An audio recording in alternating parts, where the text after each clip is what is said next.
Hello to all the learners over there. This is Divyank Srivastav and you know me well as your aptitude mentor. So जैसा कि हमने promise किया था कि आपके upcoming days में प्लेसमेंट ड्राइव्स को ध्यान में रखते हुए हम इस प्लेसमेंट सीरीज को कंप्लीट करेंगे जिससे आपके सारे एप्टीट्यूड के टॉपिक्स कवर हो जाएंगे और आपको सिंगल प्लेटफॉर्म से सब कुछ पढ़ने को मिलेगा।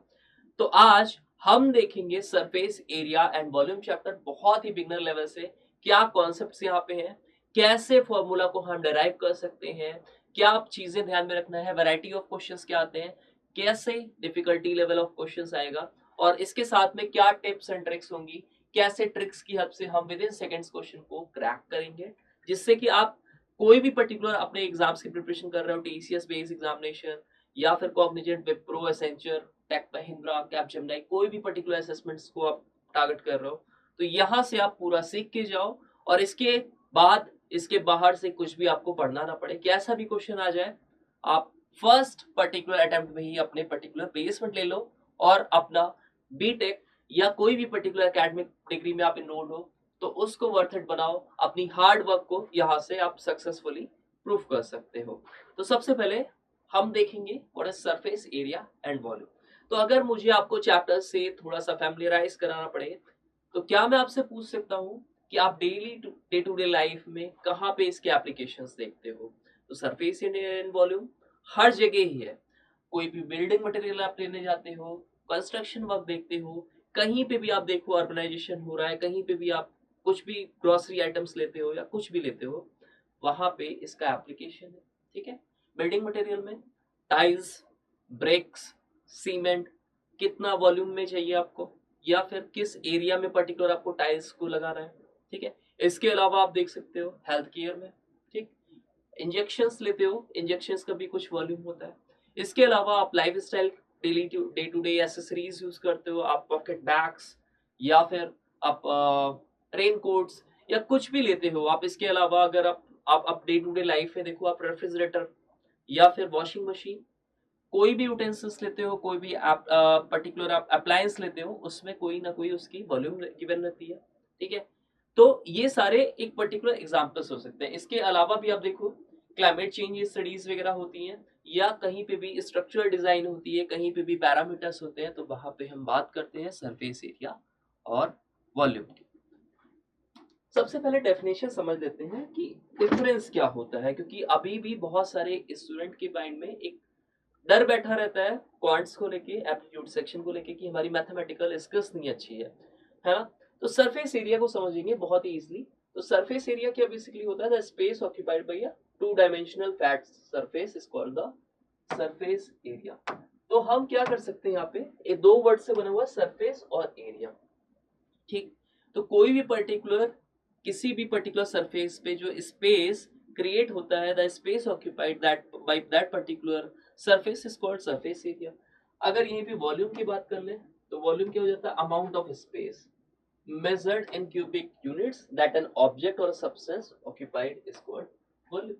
तो अगर सपोज करो आप किसी रूम में बैठे हुए हो, ठीक है, अब रूम की अगर सरफेस की बात करते हैं, सरफेस यानी कि उसकी वॉल्स की बात करते हैं, उसके साइड्स की बात करते हैं, तो 6 पर्टिकुलर आपको यहाँ पे वॉल्स देखने को मिलेगा, 6 पर्टिकुलर साइड्स देखने को मिलेगा। अब वही स्पेस जो वो 6 वॉल्स ऑक्यूपाई कर रही हैं उसको सरफेस एरिया कहेंगे, और जो स्पेस उन कहते हैं ना चार दीवारी के अंदर, तो वो जो 6 साइड्स है उनके अंदर जो स्पेस है, ठीक है, उसी को वॉल्यूम कह देंगे। परेशान नहीं हो, कभी भी कंफ्यूज हो जाओ तो जैसे कि कोक की बोतल होती है, ठीक, या किसी भी केमिकल की बोतल होती है, किसी भी बेवरेजेस की बोतल होती है, तो उसमें एक वॉल्यूम लिखा रहता है ना कि 1 लीटर, 1.5 लीटर, 2 लीटर्स। तो जो 2 लीटर्स है वो क्या है? एक्चुअल में जो उसके सरफेस के अंदर का स्पेस है उसी को हम वॉल्यूम से रिप्रेजेंट करते हैं। कंफ्यूज हो कभी भी तो ये सोच लो, ऐसे सोच लो, स्विमिंग पूल में हो, स्विमिंग पूल का क्या होगा? जितना भी वाटर है उसी को वॉल्यूम कह देते हैं। तो volume is that particular space which is measured in cubic meters which an object or substance occupies। ठीक है, अब याद रखना है इसको। ठीक, कोई बॉटल है जो सरफेस है, सरफेस पे जो उसको पेंट कर सकते हो, रैप कर सकते हो, तो जो पर्टिकुलर सरफेस पे कर रहे हो, ठीक है, उसके आउटर पोर्शन पे कर रहे हो उसको सरफेस एरिया बोलोगे। जो इनसाइड चीजें हो रही हैं, जो भी स्पेस इनसाइड है, उसको पर्टिकुलर वॉल्यूम से रिप्रेजेंट कर सकते हो।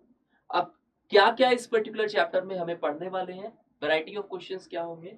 तो सबसे पहले तो इंट्रोडक्शन पार्ट होगा, ठीक है। बेसिकली हम देखेंगे, डेफिनेशन देखेंगे, डिफरेंट डिफरेंट ज्योमेट्रिकल ऑब्जेक्ट्स को हम देखेंगे। इसके बाद कॉन्सेप्ट ऑफ 3D फिगर्स देखेंगे कि पर्टिकुलर सेट ऑफ फिगर्स में हम क्या, हमारे क्यूब, क्यूबॉइड, सिलेंडर, कोन, स्फीयर और हेमिस्फीयर के रिस्पेक्ट में उनका सरफेस एरिया क्या होगा, टोटल सरफेस एरिया क्या होगा, वॉल्यूम क्या होगा, ठीक है। और लास्ट में हम डेटा सफिशिएंसी बेस्ड क्वेश्चंस कुछ करेंगे। आते हैं वन बाय वन, एक एक चीज को हम बहुत ही ब्रीफली देखते हैं। तो सबसे पहले अगर क्यूबॉइड की बात करें, ठीक है। अब रूम में जैसे कि कोई भी पर्टिकुलर सरफेस जिसमें कि 6 साइड्स होंगे, ठीक। और यहाँ पे क्या होगा, पर्टिकुलरली आप देखोगे लेंथ, ब्रेथ और हाइट के रिस्पेक्ट में यहाँ पे ज्योमेट्रिकल मेजरमेंट्स होती हैं। तो अगर सीएसए की बात कर ले तो मैं वन बाय वन यहाँ पे लिखता चल रहा हूँ, ठीक है। अब क्यूबॉइड के रिस्पेक्ट में बात करते हैं, इसको हम कुछ ऐसा नेम दे देते हैं, यहाँ पे क्यूबॉइड हो जाएगा। Then we can have a cube here. Then हम बात करेंगे कोन की, फिर हम बात करते हैं sphere, hemisphere, and at last we will discuss the cylindrical objects, ठीक है। तो ये एक टेबल हो जाएगी। और फिर इसी के रिस्पेक्ट में हम देखेंगे यहाँ पे सबसे पहले तो सी एस ए यानी कि कर्व सरफेस एरिया, फिर हम डी एस ए को डिस्कस करेंगे और फिर एट लास्ट हम डिस्कस कर लेंगे वॉल्यूम के रिगार्डिंग। तो अगर हमारे पास क्यूबॉइड है, ठीक है, तो क्यूबॉइड का सी एस ए यानी कि कर्व सरफेस एरिया। अब कर्व सरफेस एरिया में याद रखना कभी भी फ्लोरिंग नहीं आएगा और कभी भी टेरेस नहीं आएगा, ठीक है। यानी कि ना फ्लोर आएगा उस पे जिसपे आप मैट वगैरह है, ठीक है, ना ही अपर साइड आएगा क्या, कर्व सरफेस एरिया यानी कि उसके कर्व्स के अराउंड में क्या एरिया है जो कि उसके सरफेस ऑक्यूपाई कर रहा है, यानी कि 4 दीवालों का ही यहाँ पे मेजरमेंट होगा। तो सी एस ए बहुत ही इजी है, आपको बस टी एस ए से आप चाहे तो एसोसिएट कर लो, नहीं तो आप याद कर लो इसको 2l+p multiply with the h, ठीक है। अगर टोटल सरफेस एरिया देखिए तो टोटल सरफेस एरिया में आपकी फ्लोरिंग एज वेल एज आपका रूफ पार्ट भी, इसका भी एरिया यहाँ पे एड ऑन हो जाएगा। तो यही फॉर्मूला हो जाएगा 2 times of LB plus HL plus यहाँ पे कितना हो जाएगा LH, ठीक है, BH। तो यहाँ पे देख सकते हो आपको टू साइड्स मिलेगी, जो आगे साइड होगी वही पीछे साइड होगी, लेफ्ट और राइट सेम होगा, और जो कि आपका रूफ का एरिया होगा वही आपका क्या होगा, फ्लोर का भी एरिया, या फ्लोर और रूफ का एरिया यहाँ पे सिमिलर होगा। तो यहाँ पे 2 टाइम्स और बाकी के 3 साइड्स, टोटल 6 साइड्स। और वॉल्यूम क्या हो जाएगा, यहाँ पे आप प्रोडक्ट ले लोगे L into B into H. अब C S A in case of cube, अब क्यूब में बस एक डिफरेंस रहेगा कि सारे के सारे साइड्स के मेजरमेंट्स यहाँ पे इक्वल होंगे, सभी यूनिट सेम होंगी। तो यहाँ पे सीएसए में 4 साइड्स आ जाएंगे, आपको कभी भी फ्लोरिंग नहीं ऐड करना है, रूफ का साइड नहीं ऐड करना। तो 4 साइड का के लिए क्या हो जाएगा, 4a² हो जाएगा अगर a इज द साइड, ठीक है। a स्क्वायर, अगर आप स्क्वायर की बात करते हो ना तो वहां पे a² यूज करते थे, यहाँ पे आपके पास 4 साइड्स है तो 4a² सिंपली। टीएसए यानी कि टोटल सरफेस एरिया के रिगार्डिंग में अगर हम डिस्कशन करें तो क्यूब के रिस्पेक्ट में 6 साइड्स हो जाएंगे तो 6a² हो जाएगा, एक साइड का a² तो 6 साइड का 6a²। वॉल्यूम के रिगार्ड में बात करें तो यहीं से देखो सारे साइड्स इक्वल है तो a इंटू ए हो जाएगा, यहीं पे a³ हो जाएगा। अब आते हैं कोन की बात करते हैं, ठीक है। कोन आप पर्टिकुलर देख सकते हो यहाँ पे हैट के फॉर्म में, जोकर की हैट होती है, या कोई भी पर्टिकुलर इस रिस्पेक्ट में आप देख सकते हो कोनिकल फ्लावर्स वगैरह यूज होते हैं। तो राइट सर्कुलर कोन को अगर डिस्कस करें तो यहाँ पे कर्व एरिया, सरफेस एरिया क्या होता है, पाई आर एल। अभी हम बाद में डिस्कस करेंगे स्लैंट हाइट का भी कॉन्सेप्ट क्या होगा, ठीक है। अब कोन में आपका टीएससी क्या हो जाता है, अच्छा देखो कोई भी पर्टिकुलर कोन की अगर बात करें तो कोन में एक तो ये पर्टिकुलर सरफेस रहता है और एक नीचे का सरफेस भी होता है। तो पाई आर एल प्लस ये जो नीचे का सरफेस है, इसको अगर 3D फिगर्स में देखोगे तो ये एक सर्कुलर है, तो बस यही क्या हो जाएगा pi r plus pi r square, जिसको कि आप लिख सकते हो पाई आर प्लस है। अब यहीं पे अगर वॉल्यूम की बात करेंगे तो volume would be nothing but 1/3 times of pi r square h. Sphere की बात करते हैं तो स्फीयर में जैसे कि आपने जब सर्कल पढ़ा था तो सर्कल का एरिया होता है पाई आर स्क्वायर, सिमिलर यहाँ पे क्या हो जाएगा स्फीयर के रिगार्ड में, इट्स अ 3D डायग्राम, तो यहाँ पे 4 पाई आर स्क्वायर। अच्छा टी एस ए और सी एस ए स्फीयर के रिस्पेक्ट में हमेशा सेम होगा, ठीक है। और अगर वॉल्यूम की बात करें तो बस यहाँ पे 4/3 times of pi r cube हो जाएगा। अब बात करते हैं हेमिस्फेयर। तो हेमिस्फेयर क्या होता है, जैसे कि बाउल शेप होता है, ठीक है। बाउल शेप में यानी कि सर्कल को अगर हम बाइसेक्ट कर दे हॉरिजॉन्टली और वर्टिकली तो हमारे पास क्या आ जाएगा हेमिस्फेरिकल। अब हेमिस्फेरिकल सरफेस में C S A 4 pi r square था स्फेयर में, तो हेमिस्फेरिकल सरफेस क्या हो जाएगा 2 पाई आर स्क्वायर। लेकिन जब हम टी एस ए की बात करेंगे तो अगर एक आपके पास बाउल है, इफ सपोज आपके पास एक बाउल है, ठीक है। अब बाउल को अगर आप देखो ध्यान से तो बाउल में यहाँ पे ये पर्टिकुलर भी एरिया ऐड हो जाएगा टीएसए के केस में, यानी कि टोटल सरफेस एरिया के केस में।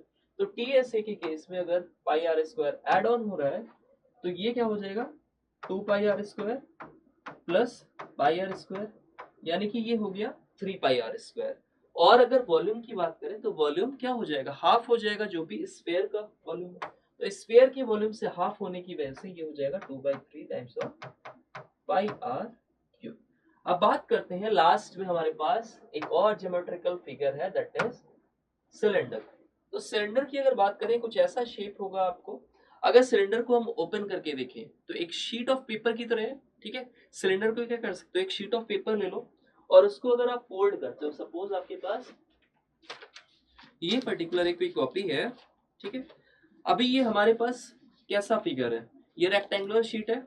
रेक्टेंगुलर शीट को अगर हम ऐसे फोल्ड कर दें अलोंग इट्स एक्सिस तो हमारे पास क्या हो जाएगा, एक ये हमारे पास आ गया एक पर्टिकुलर सिलेंडर, ठीक है। तो ये क्या हो गया, अब आप यहां से हम इसको नोटिफाई कर सकते हैं। सिलेंडर के रिस्पेक्ट में सी एस से आपके पास आ गया 2 पाई आर इंटू एच, यानी कि ये क्या हो गया 2 पाई आर आपका सरकमफेरेंस हो गया। हाइट आपका वहां जो आप डायमीटर यूज कर रहे हो उसी को आप लिख सकते हो 2 pi r into length, length of the paper, तो 2 pi r into H. TSC की बात करें तो 2 पाई आर एच। अच्छा इसमें क्या एड ऑन हो जाएगा, आप जब कोई भी सिलेंड्रिकल ऑब्जेक्ट लेते हो, आप घर में सिलेंडर फिल कराते हो तो देखते होगे दो यहाँ पे भी सरफेस पे क्या बन रहा है, एक सर्कल ये एक सर्कल ये, यानी कि अपवर्ड और डाउनवर्ड्स में टॉप और बॉटम में भी यहाँ पे दो पर्टिकुलर आपके पास सर्कल फॉर्मेशन हो रहे हैं। तो टीएस से यानी कि टोटल सरफेस एरिया में यही एड ऑन हो जाएगा। अगर वॉल्यूम के रिस्पेक्ट में बात करें तो यहाँ पे वॉल्यूम क्या हो जाता है, ये हो जाएगा आपका पाई आर स्क्वायर एच। कुछ भी कंफ्यूजन हो तो आप इसको एसोसिएट कर सकते हो कोन से, ये कोन के 3 टाइम्स होता है। कोन में जो आपका वॉल्यूम होगा वो 1/3 पाई आर स्क्वायर एच होगा, whereas if we talk with regard to the particular cylinder the volume would be pi r square h। अब इतनी बात समझ में आ गई तो क्वेश्चंस 1 बाय 1 करेंगे, बहुत ही इजी है। इसको समझने के लिए आप स्क्रीनशॉट ले सकते हो। बेसिक आप यहाँ पे आपको फॉर्मूलाज गिवन है, फॉर्मूलाज आप इसको माइंड में रखोगे। एरिया और वॉल्यूम यहाँ पे देख लेना सर्कल के रिस्पेक्ट में, और फिर कैसे सिलेंडर यहाँ पे फॉर्मेशन हो रहा है। फिर पर्टिकुलर वॉल्यूम हम देखेंगे with regard to the cone, और यहाँ पे हमारे पास आ गया रेक्टेंगुलर प्रिज्म, ठीक है। First question on your screen, 1 by 1 हम सारे क्वेश्चंस को अटेम्प्ट करेंगे। हम देखेंगे क्या वैरायटी ऑफ क्वेश्चंस आए हुए हैं, और एट लास्ट हम काउंट करेंगे कितने क्वेश्चंस आपने करेक्टली आंसर किए। तो first question on your screen, the radii of two cylinders are in the ratio of 2:3 and their heights are in the ratio of 4:5, the ratio of their volume। कभी भी ऐसा question आए जो कि ratio based हो तो सबसे पहले देखो कि फॉर्मूला क्या यूज करेंगे। तो we were asked regarding the volume of cylinder. अब वॉल्यूम ऑफ सिलेंडर हमने अभी पढ़ा, it would be nothing but pi r square h. Volume क्या हो गया पाई आर स्क्वायर एच, ठीक है। यहां से क्या आ गया पाई आर स्क्वायर एच। आपने देखा, आपने सबसे पहले इसको राइट डाउन कर लिया। अब दो पर्टिकुलर सिनेरियो में हमको क्या करना है, रिलेट कराना है, कंपेयर करना है, ठीक है। टू सिलेंडर की बात हो रही है तो हम इसको क्या रिप्रेजेंट कर सकते हैं, वॉल्यूम ऑफ फर्स्ट सिलेंडर और वॉल्यूम ऑफ सेकंड सिलेंडर, इसी का हमको रेशियो चाहिए, ठीक है। द रेशियो वॉल्यूम चाहिए। अब रेशियो क्या होगा, ये देखो आर स्क्वायर एच यानी कि product of ratios of radius with the height. अब आर स्क्वायर एच है, पाई को हम निगलेक्ट इसलिए कर सकते हैं क्योंकि पाई कैसी वैल्यू है, कांस्टेंट वैल्यू है, चेंज नहीं होगी ये कैसी वैल्यूज है, दीज आर वेरिएबल्स, वेरिएबल्स का ही यहाँ पे कंपैरिजन होगा। अब हमेशा याद रखना आप top to bottom approach use करना।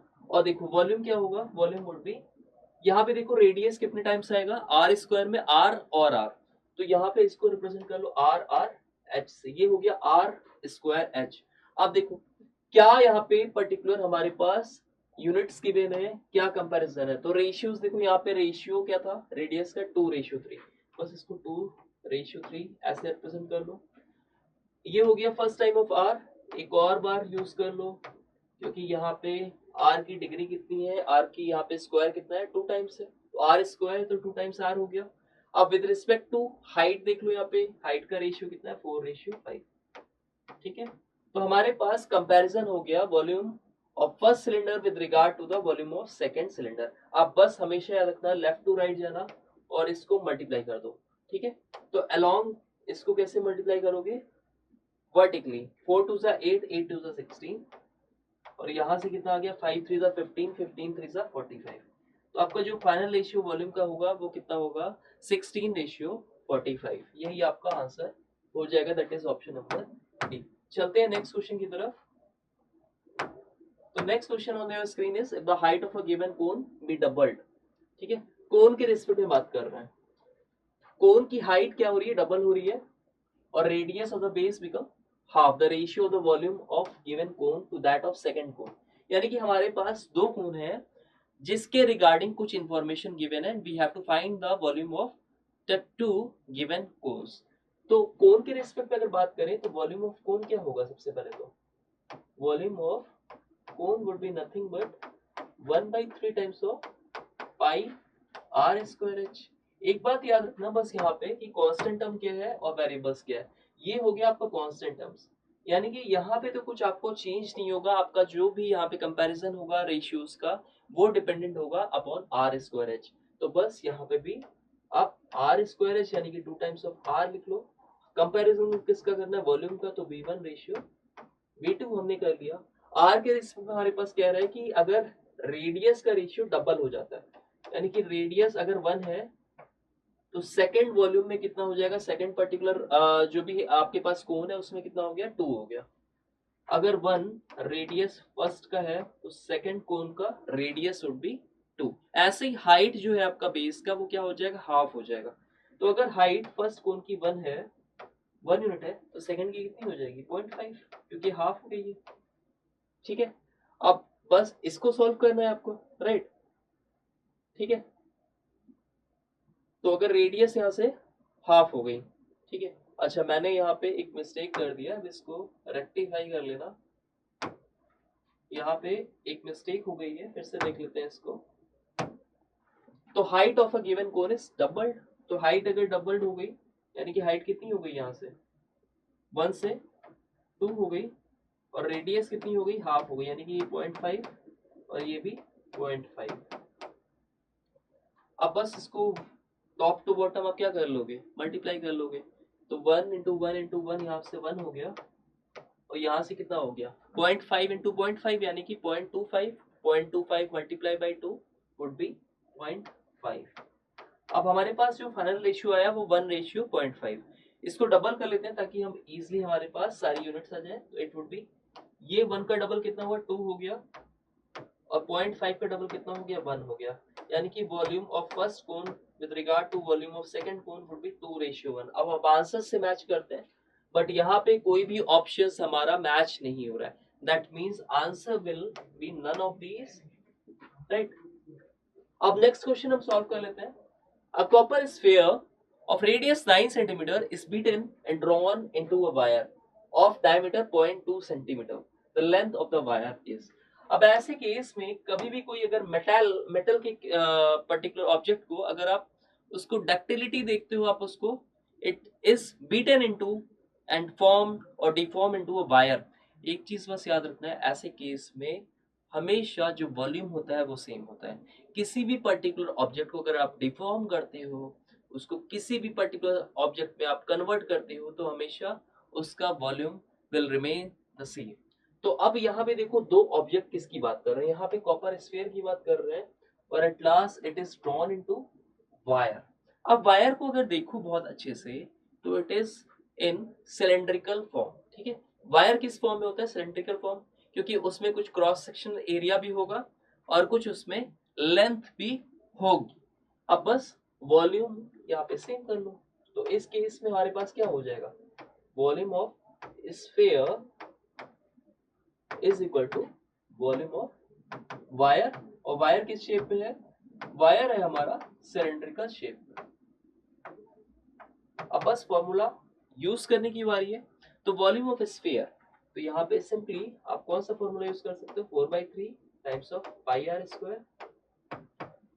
वायर के रिस्पेक्ट में अगर बात करोगे तो सिलेंड्रिकल फॉर्म में होगा, it would be pi r square h, pi r square h, ठीक है। अब बस वैल्यूज पुटिंग करनी है, बस हमें वैल्यूज पुट करनी है। तो it would be 4/3 times of pi, pi यहाँ से कैंसिल आउट हो गया, we have r square, radius यहाँ पे कितना है 9 × 9, और यहाँ पे देखो हमारे पास रेडियस कितना, डायमीटर है 0.2, यानी कि 0.2 divide by 2 multiply by 0.2 divide by 2 multiply by H. H would be the length of wire, जो हाइट होगी ना वही क्या हो जाएगी, लेंथ ऑफ वायर हो जाएगी, क्योंकि वो एक्सटेंशन में ऐसे एक्सटेंड कर रहे हो आप उसको, यहाँ से एच हो गया, ठीक है।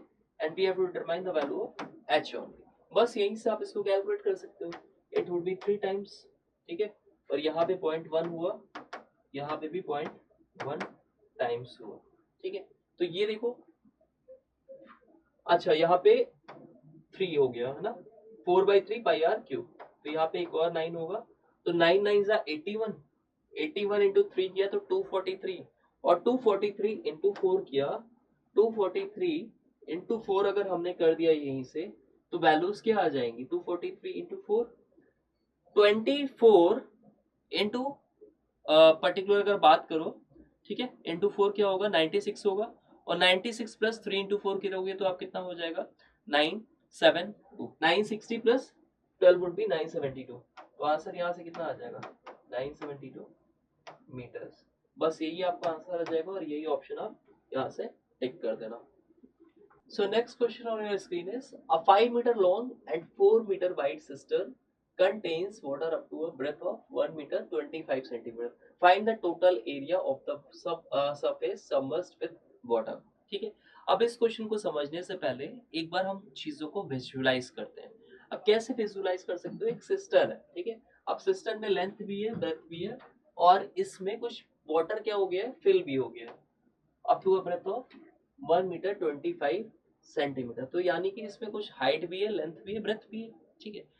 तो जब किसी भी ऑब्जेक्ट में, किसी भी ज्योमेट्रिकल ऑब्जेक्ट में आपके पास लेंथ, ब्रेथ, हाइट भी है, तो आप उसको एज्यूम कर सकते हो एज अ पर्टिकुलर सिलेंड्रिकल और अ क्यूबिकल शेप। अब सिलेंड्रिकल शेप हुआ क्योंकि यहाँ पे हाइट्स या मेजरमेंट्स यहाँ पे सब कुछ डिफरेंट है। तो बात करते हैं कुछ, इसको रिप्रेजेंटेशन देख लेते हैं। तो ऐसे अज्यूम कर लो ये पर्टिकुलर आपके पास ऑब्जेक्ट रखा हुआ है, ठीक है, और इसके सरफेसेस सबमर्ज्ड है, इसमें कुछ अगर हमने वाटर फिल कर दिया कुछ हाइट तक, ऐसे अज्यूम कर लो, ठीक। तो लेट अस सपोज इस हाइट तक यहाँ पे पानी फिल है, ठीक है।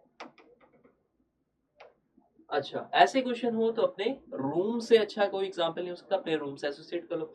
जिस पर्टिकुलर रूम में हो रहा वहां पे सपोज कर लो ऐसे कि उसमें वाटर को हमने फिल किया हुआ है, जिसकी वजह से फ्लोर तो पूरा वेट होगा ही होगा, अगल बगल के 4 सरफेसेस भी यहाँ पे वेट होंगे, सिर्फ एक पर्टिकुलर सरफेस होगा जिसमें कोई भी इफेक्ट नहीं आएगा, जिसमें कोई भी फर्क नहीं पड़ेगा, that is the top base, आपका रूफिंग बेस पर्टिकुलर आपका जो भी सरफेस रहेगा, यानी कि बाकी के 4 सरफेस तो आपके वेट हो चुके हैं, ठीक है। अब आपको यही पता करना है कि जो पर्टिकुलर सरफेसेस आपके वेट हो गए हैं इनका एरिया क्या होगा।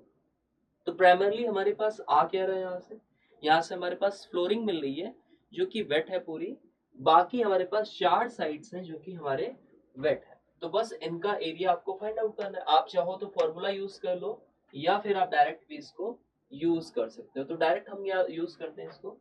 तो हमारे पास एरिया पूछे हैं, तो हमारे पास सबसे पहले तो जो पर्टिकुलर फ्लोरिंग है ना, फ्लोर उसको अगर बेटा है तो उसमें क्या आ जाएगा, उसमें कोई भी हाइट तो होगी नहीं, b इंटू एच आ जाएगा, सॉरी l इंटू बी आ जाएगा।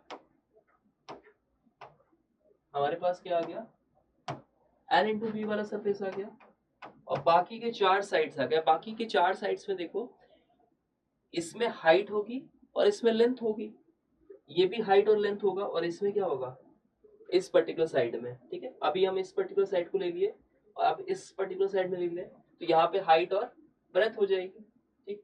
तो एक में हाइट और ब्रेथ हो गई, और प्लस एक में हाइट और लेंथ हो गई, और ये कितने साइड्स हैं, एक्चुअल में ये टू साइड्स हैं, ठीक है। यानी कि ये वाला साइड और इसके अपोजिट वाला साइड, और ये वाला साइड और इसके अपोजिट वाला साइड। तो बस आप कैलकुलेट कर लेते हैं यहीं से। तो लेंथ और ब्रेथ आप वैल्यूज कहीं पे भी इंसर्ट कर सकते हो, बट यहाँ पे लॉन्ग लिखा है और ये वाइड लिखा है और ये ब्रेथ गिवन है, तो इसको हाइट की तरह कंसीडर कर लो, ठीक है। तो यहाँ पे l इंटू बी कितना हो गया, 5 4 20 हो गया, और यहाँ पे h इंटू बी लिख लो, तो ये 1.25 मल्टीप्लाई बाई 4 हो गया, और 1.25 मल्टीप्लाई विद 5 हो गया, और क्योंकि दो दो साइड ईच है तो हमने मल्टीप्लाई बाई 2 कर दिया, सो दैट हमारे पास ऑल द 5 पर्टिकुलर साइड्स का एरिया आ जाए। बस इसको कैलकुलेट कर लो, तो यहाँ से 20 हो गया, और ये कितना हो गया, ये यहाँ से 1.25 इंटू 4 यानी कि 5 हो गया, प्लस ये हो गया 6.25।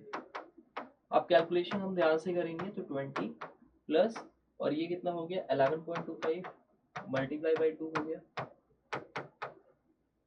तो ये यहाँ से हमको मिला 22.5 और ये 20, यानी कि हमारे पास आ गया 42.5, ठीक है, 42.5 metre square. That would be option number A. तो ऐसे हम इस पर्टिकुलर क्वेश्चन को टैकल कर सकते हैं। एक और क्वेश्चन हमारे पास है, boat of length 4 metre and breadth 3 metre is floating on a lake, the boat sink by 1 centimeter when a man gets into it। अच्छा, इसको समझने से पहले एक बार रिमाइंड करो और एक बार रिकॉल करो, जब हम 9th-10th में थे तो once we were studied about, once we are told about the Archimedes principle। Archimedes principle क्या कहता है, हमारे पास कोई भी पर्टिकुलर ऑब्जेक्ट है, if we have to find out the volume of that particular object, हम कैसे फाइंड आउट कर सकते हैं, वाटर में उसको सबमर्ज करके, ठीक है। अब वाटर में सबमर्ज करने का प्रिंसिपल क्या था कि basically whatever the amount of water is being displaced when a particular object is particular insert or it is submerged or it is being placed in a water, it would be equal to the volume of the that particular object। यानी कि जितना amount of water displace हो रहा है, ठीक है। आप किसी भी, ये सपोज करो एक सिस्टम है, बीकर है, ठीक है। अभी यहाँ पे अगर हम किसी भी पर्टिकुलर बोट को इंसर्ट कर रहे हैं, जिसकी वजह से there is a rise in particular,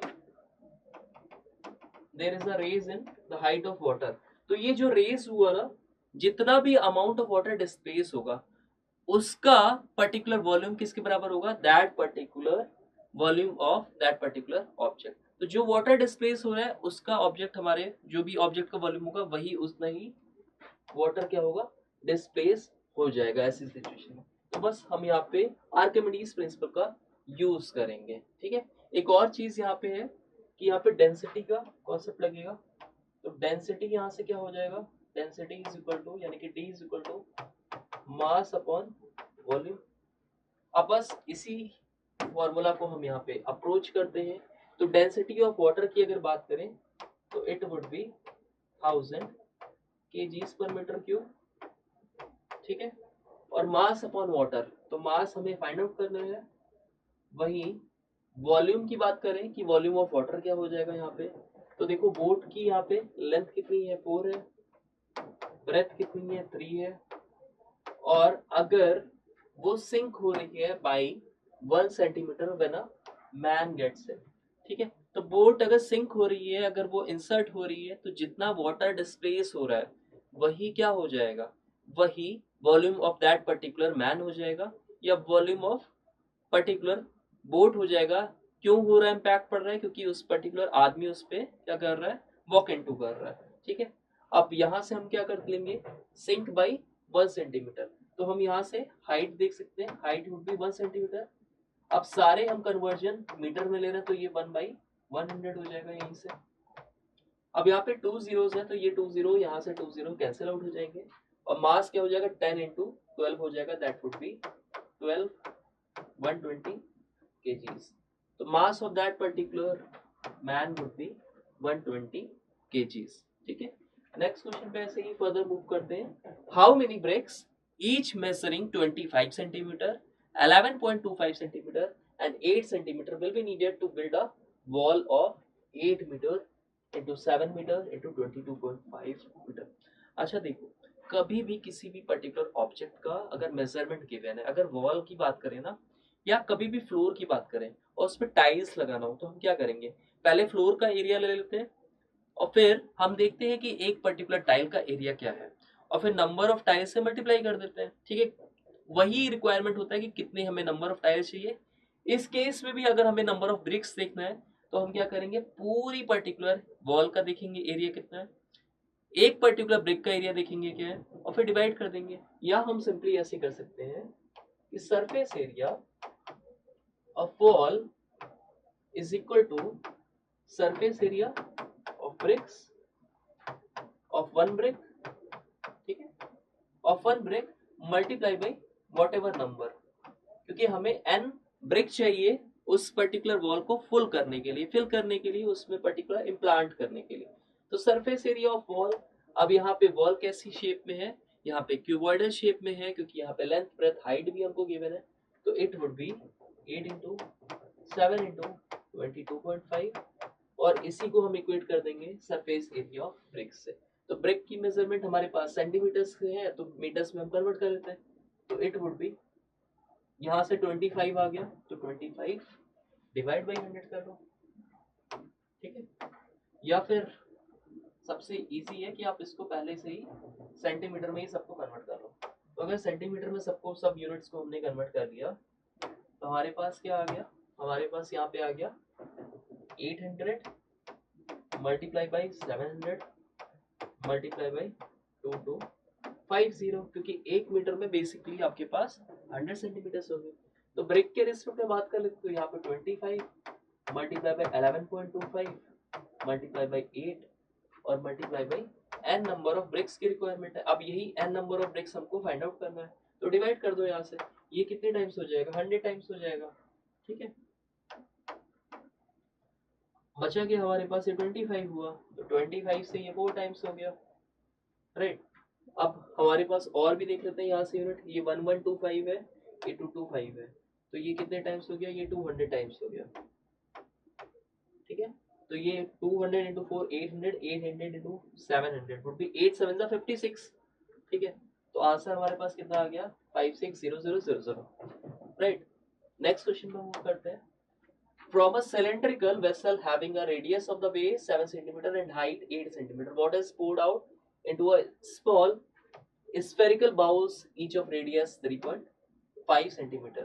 Find the minimum number of bowls that would be required to empty the cylindrical vessels. अच्छा देखो, किसी भी पर्टिकुलर ज्योमेट्रिकल फिगर को या ऑब्जेक्ट को अगर डिफॉर्म करते हो या फिर उसको आप हीट करते हो या किसी भी तरीके से उसकी जो अमाउंट है, जो स्पेस है, उसको आप एक पर्टिकुलर ज्योमेट्रिकल ऑब्जेक्ट से दूसरे पर्टिकुलर ऑब्जेक्ट में कन्वर्ट करते हो या उसको फिल आउट करते हो, पोर आउट करते हो, एक चीज हमेशा सेम होगा, दैट इज वॉल्यूम. ठीक है, क्योंकि वॉल्यूम क्या होता है, space that is been enclosed by the surfaces. Surface के अंदर जो भी पर्टिकुलर स्पेस है उसी को हम तो वॉल्यूम कहते हैं.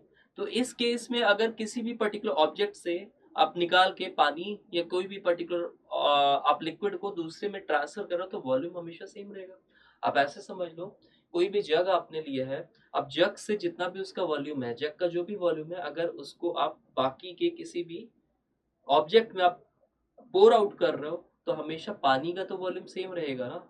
तो क्या करना पड़ेगा, एक जग को जैसे आप 4 पर्टिकुलर ग्लासेस में डिवाइड करो, 4 पर्टिकुलर ग्लासेस में आप पोर आउट कर रहे हो, तो उन 4 पर्टिकुलर जो पर्टिकुलर ग्लासेस हैं उनका वॉल्यूम और उस जग का अगर वो एग्जैक्टली फिल कर रहा है उनको तो सेम ही रहेगा. सेम कॉन्सेप्ट आप यहाँ पे भी अप्लाई कर सकते हो. अब हमारे पास क्या है, सबसे पहले तो सिलेंड्रिकल वेसल, तो हम ऐसे कुछ कह सकते हैं कि वॉल्यूम ऑफ सिलेंडर इस केस में, ठीक है, is equal to volume of, इसमें पूरा आउट कर रहा हूं, हेमिस्फेरिकल बाउल है तो तो हमने हेमिस्फेरिकल बाउल लिखा, और कितने नंबर ऑफ बाउल्स हमें चाहिए, तो हमने क्या किया, n से मल्टीप्लाई कर दिया, क्योंकि n नंबर ऑफ बाउल्स की रिक्वायरमेंट होगी जिससे कि हम पूरे सिलेंडर के पर्टिकुलर आप जो भी उसमें फिलिंग्स है, जो भी उसका लिक्विड है, उसको हम पोर आउट कर लें। तो अब सिलेंड्रिकल की रिजल्ट बात करें तो यहाँ से हमारे पास क्या आ गया, पाई आर स्क्वायर एच आ गया, और यहाँ से वॉल्यूम ऑफ हेमिस्फीयर क्या हो जाएगा, ये हो जाएगा आपका 2/3 टाइम्स हो जाएगा, ठीक है। और ये कितना हो गया, पाई आर क्यूब हो गया, मल्टीप्लाई बाई एन हो गया। अब बस वैल्यूज को पुट कर दो। जब सिलेंड्रिकल वेसल की बात कर रहे थे तो 7 आपका रेडियस था, हाइट वुड बी 8 सेंटीमीटर। पाई पाई सबसे पहले कैंसिल आउट कर दो ताकि हमारे कैलकुलेशंस कम हो जाए। 7 इंटू 7 हो गया, और यहाँ से कितना हो गया, हाइट आपका 8 था। अब यहीं से आप देखो 2/3 टाइम्स ऑफ, अच्छा रेडियस का क्यूब, तो रेडियस देख लो आप कितना था यहाँ पे, 3.5 था, तो it would B 3.5 multiply by 3.5 multiply by 3.5 multiply two the n, ठीक है। अब बस वैल्यूज देख लो क्या डिड्यूस कर सकते हैं हम, तो ये 3.5 और 3.5 ये 2 हो गया, यहाँ से डिड्यूस हो गया, तो ये 2 इंटू 2 हो गया यहाँ से, ठीक है। अब बस इसको कैलकुलेट कर लेते हैं, तो 3.5 into 2 would be 7 from here, ठीक, और यहाँ पे हमारे पास क्या हो गया, 8 हमारे पास यहाँ से बच रहा है, ठीक है। तो 8 हमारा 3 टाइम्स कितना हो गया, 24 हो गया, ठीक है, और 24 इंटू 4 कितना हो गया, 96 हो गया, यहाँ से 96 डिवाइड बाई 2 कितना हो गया, 48 हो गया। तो ये आंसर हो गया हमारा 48 डिवाइड बाई 3.5, यही क्या आ गया, n की वैल्यू। हमें अच्छा फाइंड आउट क्या करना है, हमको फाइंड आउट करना है मिनिमम नंबर ऑफ बाउल्स। तो मिनिमम नंबर ऑफ बाउल्स के लिए हम अप्रोक्सीमेट वैल्यूज लेंगे जो भी वैल्यू ग्रेटर देन n की वैल्यू से आ रही है। तो देखो ये वैल्यू कैसे फाइंड आउट कर सकते हो, अब 3.5 10 टाइम्स कितना होगा, 35 होगा, और 3.5 3 टाइम्स कितना होगा, 10.5 होगा। तो 3.5 13 टाइम्स एक्चुअल में कितना आ रहा है, ये आ रहा है आपका आप देखो ऐसे 35 प्लस 10.5, 35 प्लस 10.5 वुड बी 45.5, और ये 48 से कम आ रहा है, तो दैट मीन्स आपको रिक्वायरमेंट ये 13 पॉइंट समथिंग की है, 13 पॉइंट समथिंग कुछ आंसर आएगा, और ये कम कितना है, 14 से कम है, तो हमें एग्जैक्ट कितना चाहिए, 14 चाहिए होगा। Answer would be D option, that is 14। Next question पे मूव करते हैं। A largest possible rod of length 84√3, ठीक है, तो यहाँ पे largest possible rod of length 84√3 given है, can be placed in a cubical room, the surface area of the largest possible sphere that fit with in the cubical room is pi is equal to 22/7, आप इसको ले सकते हो। अच्छा इसमें देखो, अगर कोई भी क्यूबॉइडल रूम है ना, अगर आपको उसमें लार्जेस्ट पॉसिबल रॉड को फिट करना है, इंसर्ट करना है, तो वो किस वे में जाएगा, वो डायगोनल के वे में जाएगा, ठीक है। आप डायगोनल ही प्लेस कर सकते हो, यानी कि टॉप का जो आपका कॉर्नर है, टॉप का कॉर्नर से बॉटम के कॉर्नर अपोजिट में आप इंसर्ट कर सकते हो, तभी वो ऐसे लॉन्गेस्ट लेंथ के फॉर्म में वो उसको इंसर्ट करोगे। अब याद रखना जो डायगोनल होगा ना, तो डायगोनल कैसे आप फाइंड आउट कर सकते हो, D would be nothing but आप अंडर रूट लेना, ठीक है। तो डायगोनल हमेशा क्या होता है, अंडर रूट पे होता है, और डायगोनल किसी भी सरफेस का होगा, आप ऐसे इसको लिख सकते हो, d इज इक्वल टू जो भी साइड है, अगर यहाँ पे क्यूबॉइडल शेप में है, क्यूबिकल है, तो cubical d is equal to a√3 हो जाएगा। अगर साइड्स दिए होते तो ये l² plus b² plus h² होता, तो यहाँ से क्या आ गया a√3, इसी की वैल्यू हमारे पास गिवन है 84√3। तो अगर a√3 की वैल्यू 84√3 है, यहाँ से हम सरफेस के साइड निकाल सकते हैं, तो a की वैल्यू कितनी हो गई, यहाँ से a की वैल्यू हो गई 84, यानी कि side of that particular cube is 84। अब एक बात याद रखना, ठीक है, अब यहाँ पे आगे क्वेश्चन में क्या पूछा, अ लार्जेस्ट पॉसिबल रॉड, ठीक है, the surface area of the largest possible sphere that fits with in the cubical room. तो अगर एक आपके पास क्यूब है, ऐसे सपोज कर लो, राइट, कह रहा है कि इस पर्टिकुलर क्यूब में क्या लार्जेस्ट डायमेंशन का हम स्फीयर को इंसर्ट करा सकते हैं, स्फीयर को प्लेस करा सकते हैं। तो ये देखो जो साइड है ना, अब बस याद रखना यही साइड जो होगा it will act as the diameter for the particular sphere. अगर इसके अंदर स्फीयर को अगर आप प्लेस करा रहे हो, ठीक है, आप फिगर पे ध्यान मत देना, बस यहाँ पे समझ लो, अगर इसको प्लेस करा रहे हो तो जो भी पर्टिकुलर डायमेंशन है अगर इस स्फीयर की, वही उसके लिए एक तरीके का डायमीटर एक्ट करेगा। तो डायमीटर यहाँ से हम कह सकते हैं, diameter in that particular case of sphere is, अगर ये 84 है, ठीक है, तो रेडियस क्या हो जाएगी, 42 हो जाएगी। अगर रेडियस 42 हो गई, what we need to find out is surface area. तो सरफेस एरिया इस केस में of sphere it would be nothing but 4 pi r square.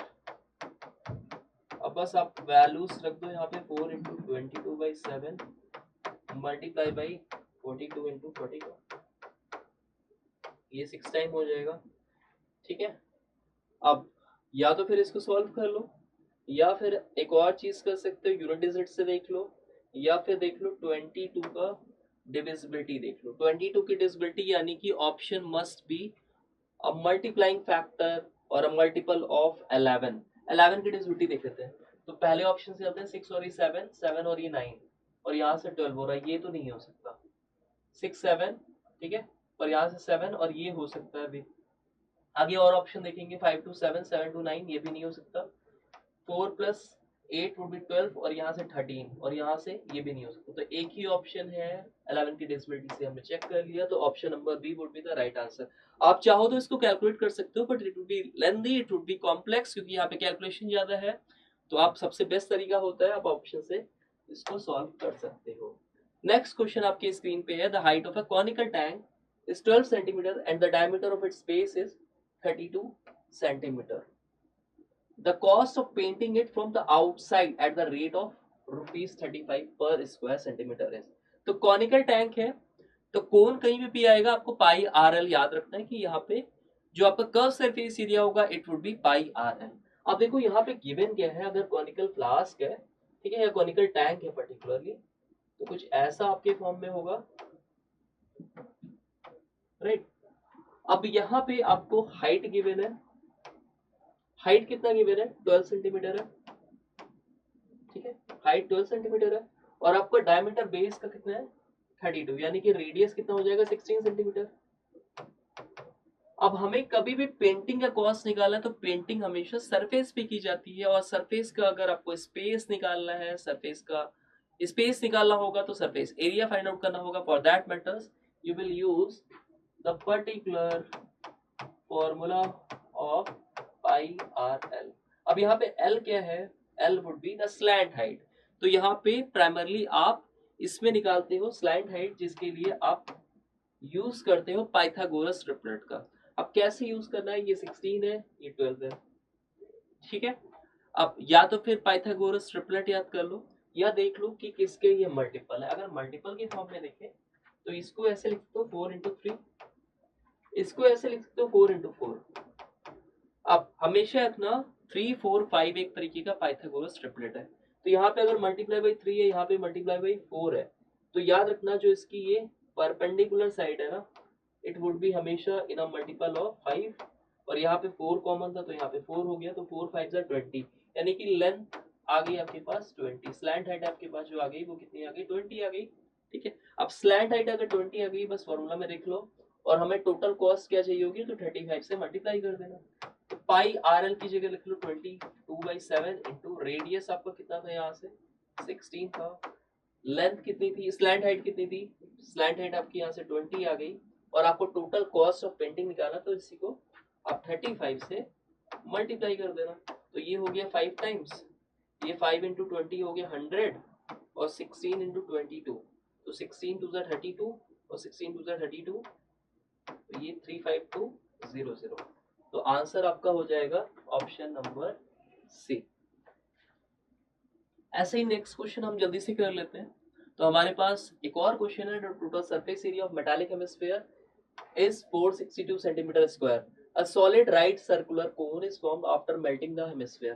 अब याद रखना, कभी भी मेल्टिंग आएगा, किसी भी तरीके का डिफॉर्मेशन होगा, कोई भी आप लिक्विड पोर आउट करोगे, तो ऐसे केसेस में हमेशा वॉल्यूम सेम होता है। तो अगर वॉल्यूम सेम होता है, all we have to align the value, we have to put the values and we have to balance the equation in such a way that volume should be similar. तो metallic hemisphere की बात कर रहे हैं, तो यहाँ पे हमने लिख लिया सबसे पहले ही volume of hemisphere in that particular case it would be equal to the volume of, अब देखो किसमें हम पोर आउट करा रहे हैं, ठीक है, कोन में, ठीक। अब बस एरियाज को आप क्या, वॉल्यूम को आप इक्वेट कर दो, बैलेंस कर दो, तो volume of hemisphere would be, it would be 2/3 pi r square h, और यहाँ से वॉल्यूम ऑफ कोन आ जाएगा आपके पास 1/3 times of pi r square h. अच्छा यहाँ पे हेमिस्फेयर में ये पाई आर क्यूब होगा, ठीक है, पाई आर क्यूब होगा।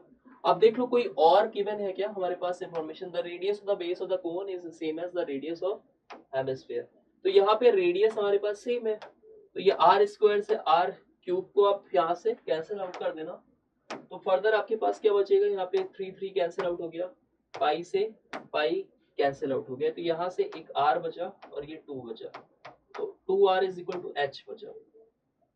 अब देख लो हमें कुछ गिवन है क्या, हमें क्या गिवन था यहाँ पे, total surface area of metallic hemisphere is 462 centimetre square, तो बस अब वैल्यूज पुट कर दो, यहाँ से हमारे पास रिलेशन आ गया between radius and the height of given particular hemisphere. अब यहाँ पे फॉर्मूला यूज कर दो, टोटल सरफेस एरिया आपके पास गिवन है, total surface area of hemisphere it is given as 462। अब एक्चुअल में total surface area of hemisphere होता क्या है, तो देखो स्फीयर की बात करते हो तो 4 पाई आर स्क्वायर होता है, हेमिस्फीयर की बात करते हैं तो कर्व सरफेस एरिया हाफ हो जाता है, that would be 2 pi r square, but hemisphere में अगर देखते हो तो ये हेमिस्फीयर है, तो ये पर्टिकुलर साइड का भी तो एरिया ऐड ऑन करोगे इस पर्टिकुलर साइड का, तो it would be 3 pi r square. अब बस वैल्यूज पुट कर दो, तो 3 पाई आर स्क्वायर की वैल्यू कितने के इक्वल है, 462 की, यहाँ से कैंसिल आउट कर दो, तो ये कितना हो गया, ये हो गया 154 हो गया। अब बस यहाँ से वैल्यू सुट कर दो 22/7 इंटू आर स्क्वायर, ये आ गया आपके पास 154 के बराबर। अब 22 से कैंसिल आउट कर दो चाहो तो ये हो गया 7 टाइम्स, तो आर यहाँ से कितना हो गया 7 इंटू 7, और आर की वैल्यू 7 सेंटीमीटर आ गई, तो आर अगर 7 है तो हाइट क्या हो जाएगी 2r हो गई, तो height would be 7 2 that is 40, तो option number B would be the right answer. Next question कर लेते हैं, a large cube is formed from the material obtained by melting 3, melting word याद आ गया, जैसे ही melting आए याद रखना volume should be remains the same, किसी भी पर्टिकुलर ऑब्जेक्ट को अगर डिफॉर्म करते हो, उसको मेल्ट करते हो, पोर आउट करते हो लिक्विड, तो हमेशा बस बैलेंसिंग का यूज करना और हमेशा वॉल्यूम को डिटरमाइन करके वॉल्यूम को इक्वेट कर देना, वॉल्यूम को हमेशा सेम रखना। तो volume melting 3 smaller cubes of 3 4 5 centimeter side, what is the ratio of the total surface area of the smaller cubes and the larger cube, तो एक पर्टिकुलर हमारे पास क्या है, वॉल्यूम है लार्जर क्यूब का, ठीक है। अब ये किसके बराबर होना चाहिए, it must be sum of smaller cube, sum of volume, अब यहाँ पे क्या हो गया, सम ऑफ स्मॉलर क्यूब का वॉल्यूम, ठीक है, इनके वॉल्यूम्स के बराबर, ठीक, क्योंकि इसी को तो पूर आउट कर रहा हूँ। तो हमारे पास sides of smaller cubes given है, बस इसी को मेंशन करना है, इसी को पुट करना है। तो वॉल्यूम ऑफ लार्जर क्यूब क्या होगा, बस फॉर्मूला यूज करना है, तो क्यूब के रिस्पेक्ट में हमारे पास, ठीक है, तो अगर हमारे पास यहाँ पे क्या है क्यूब्स है, तो क्यूब्स का फॉर्मूला होता है ए क्यूब, तो अगर हम साइड ए क्यूब ले लें तो ये किसके बराबर होगा, sum of volume of smaller cubes, ठीक है। तो यहीं पे क्या आ जाएगा, सारे साइड्स गिवन है यहाँ पे, तो ये कितने का बराबर होगा, 3 का क्यूब प्लस 4 का क्यूब प्लस 5 का क्यूब, ये हो गया 81, ठीक है, ये 27 हो गया, यहाँ से कितना हो गया आपका 64 हो गया, और ये 125 हो गया, तो बस इसको ऐड कर दो 27 plus 64 plus 125, so it will be sum up to 216, और यही ए क्यूब की वैल्यू आ गई।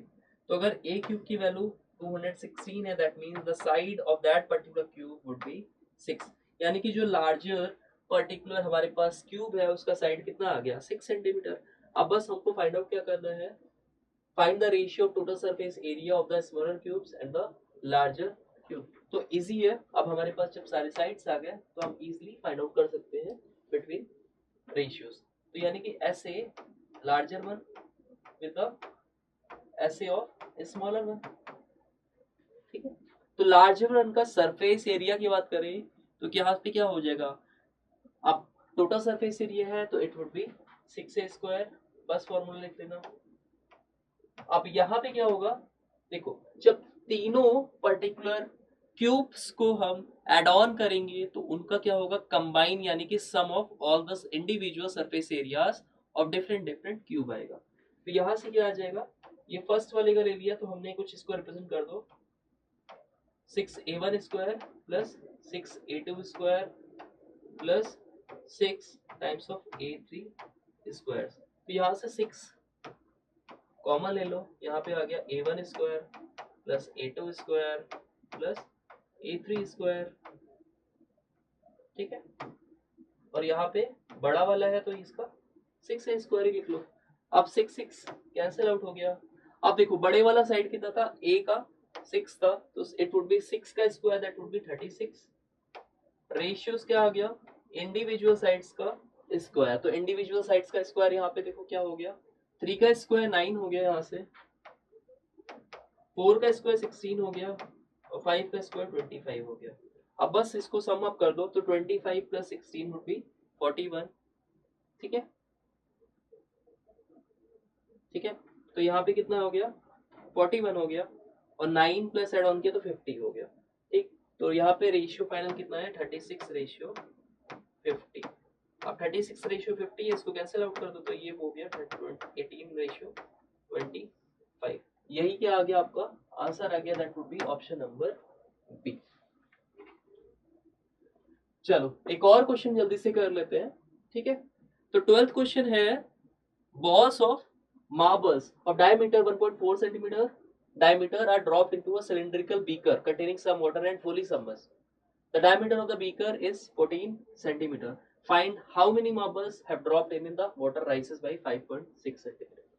अब देखो इसमें भी आर्किमिडीज प्रिंसिपल का यूज कर सकते हो। तो क्या बोल रहा है क्वेश्चन कि सपोज कर लो ये आपके पास एक बीकर रखा हुआ है which is into cylindrical beaker, ठीक है, कंटेनिंग सम वाटर। अब इसमें सपोज कर लो ऐसे कुछ वाटर है, अभी इनिशियल लेवल पे इतना वाटर है।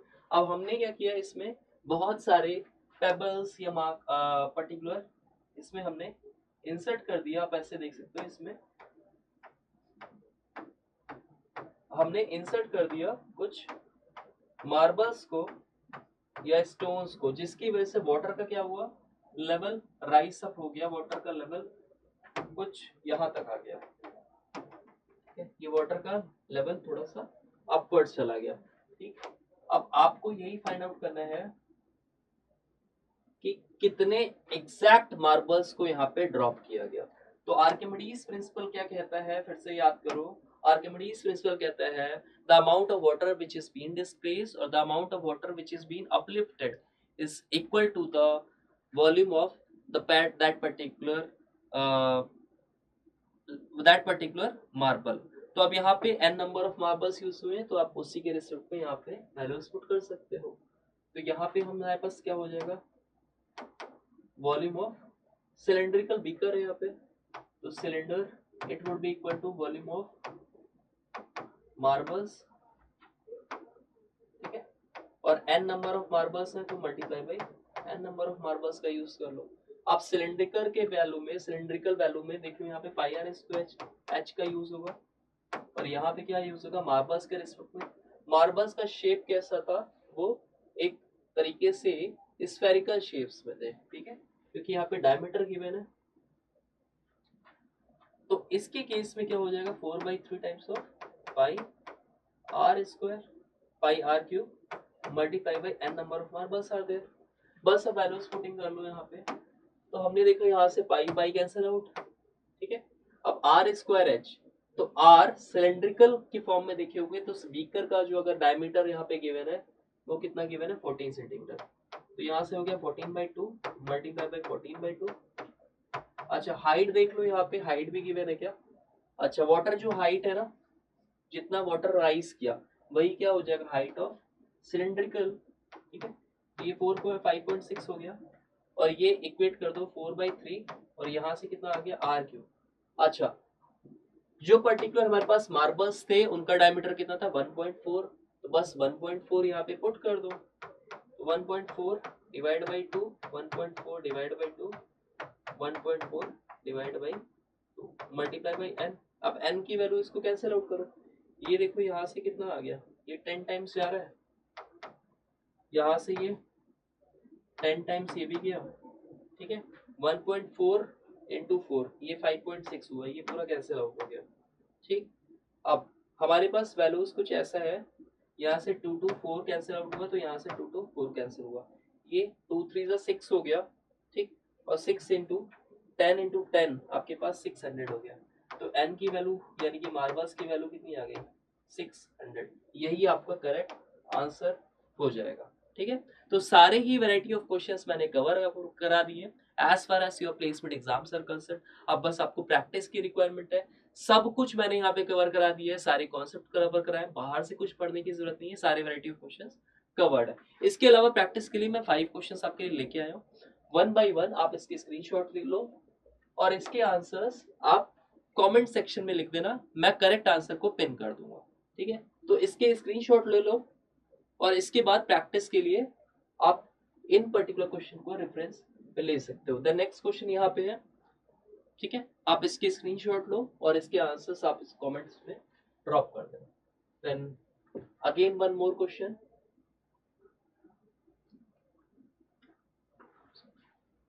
And at last we have this particular question. ठीक है,